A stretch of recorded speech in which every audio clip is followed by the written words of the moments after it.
তাও দু একটা জাস্ট এই অনৈক্যের কথা যে বলা হচ্ছে এই জুলাই অগস্টের পরে, আমি তো কোনো অনৈক্য দেখতে পাচ্ছি না এখানে। আসলে প্রত্যেকটা রাজনৈতিক দলের নিজস্ব চিন্তা আছে, ভাবনা আছে। মানে এখানে তো আমরা বাকশাল করতে বসে নাই। শেখ হাসিনাকে বিদায় করে যদি আবার বাকশালের পথে চলি, তাহলে তো আরেকটা বড় সমস্যা, তাই না? এখানে তো প্রত্যেকটা রাজনৈতিক ভাবনা, চিন্তা, দর্শন থাকবেই। আমরা যদি আসল জায়গায় ঠিক থাকি, যে যার জন্য গত 15 বছর 20 বছর ধরে যুদ্ধ চলেছে, সেটা হচ্ছে বাংলাদেশের মানুষের মালিকানা ফিরিয়ে দেওয়া। মালিকানা ফিরিয়ে দেওয়ার পথ তো একটাই, সেটা হচ্ছে তার হাতে ব্যালট পেপারটা তার হাতে তুলে দেওয়া, এবং তার মাধ্যমে সে তার মত প্রকাশ করবে। রাজনৈতিক দলগুলোর দায়িত্ব হচ্ছে জনগণের কাছে যাওয়া এবং তার ম্যান্ডেট গ্রহণ করা, তার যে উদ্দেশ্য আদর্শ আছে সেটা জনগণের কাছে নিয়ে তার ম্যান্ডেট নিয়ে সংসদে আসা।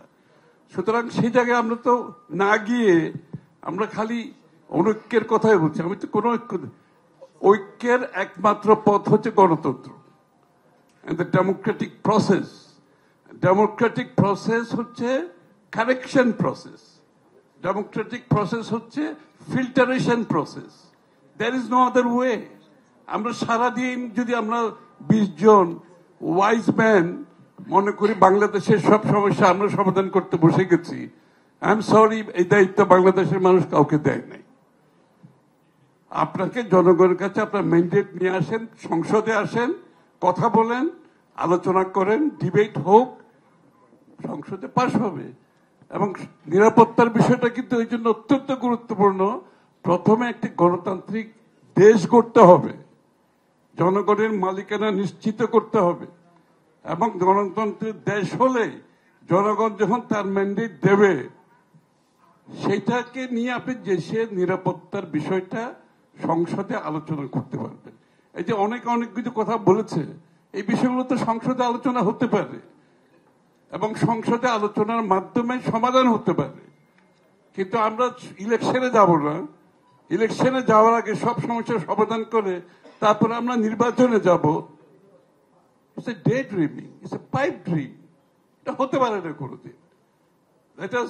আমরা ডেমোক্রেটিক অর্ডার দেশটাকে নিয়ে আসি এবং সকলের মতামত থাকবে যে বিগত দিনে এটা না থাকার কারণেই তো যে দেশটা আজকে এখানে আসছে, তাই না? সুতরাং আমরা প্রথমে সেদিকে যাই। জাতীয় নিরাপত্তাটাও সংসদে আলোচনা হতে হবে, এবং সংসদে আমরা যে বিভিন্ন মতামত দিয়েছি প্রত্যেক কিছু আসতে পারে সেখানে, এবং অনেক কিছু তো আমরা ঐক্যমত হতে পারি, তো এখানে কোনো অসুবিধা নাই। আর দ্বিতীয় কথা হচ্ছে, গণতন্ত্রের সাথে সাথে আমাদের অর্থনৈতিক ভাবে যদি আমরা প্রবৃদ্ধি লাভ করতে না পারি, উন্নতি লাভ করতে না পারি, আমরা যে সিকিউরিটির কথা বলেছি, যে বিনিয়োগের কথা বলেছি, অনেকে বিভিন্ন প্রস্তাব দিয়েছেন, এটার জন্য যথেষ্ট অর্থনৈতিক ভাবে একটা শক্তিশালী দেশ হতে হবে। আপনি দেখেন যে দেশগুলো কিন্তু সিকিউরিটিতে শক্তিশালী হয়েছে, প্রত্যেকটি দেশ কিন্তু উন্নত, অর্থনৈতিক ভাবে তাদের একটা শক্তিশালী অবস্থান আছে। সুতরাং বিনিয়োগের একটা ব্যাপার আছে, আমাদেরকে মাথায় রাখতে হবে। আমরা সব কথা বলতে পারি, বিনিয়োগের জন্য আমাদের অর্থনৈতিক প্রবৃদ্ধি দরকার। সুতরাং সেই জায়গাটা দেশের স্টেবিলিটি দরকার, গণতন্ত্র দরকার, এবং ডেমোক্রেটিক অর্ডারটা কন্টিনিউ করা দরকার। এবং লাস্টে আমি যেটা বলবো, বাংলাদেশের মতো একটা ছোট দেশ, এত বিশাল জনসংখ্যা নিয়ে আমরা যদি সামনের দিকে নিরাপত্তাকে নিয়ে সামনে এগোতে হয়, তাহলে আমাদেরকে আমাদের একটা যে আমাদের বৈদেশিক নীতি, সিকিউরিটি, এটা একসাথে চিন্তা করতে হবে। আমরা কোনো কান্ট্রি সেন্ট্রিক কোনো পলিটিক্স করতে পারবো না, যে বিগত দিনে যেটা হয়েছে। স্পেসিফিক কান্ট্রি সেন্ট্রিক কোনো পলিসি হবে না।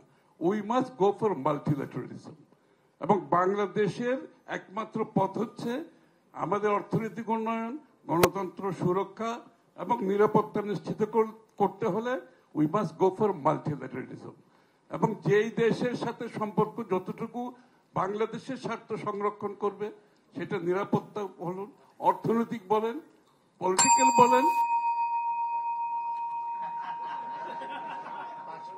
মিনিট হয়ে গেছে বলে এখন আর কারণ আমি 5 মিনিটের কল দিয়েছিলাম, সেজন্য আমি দিলাম।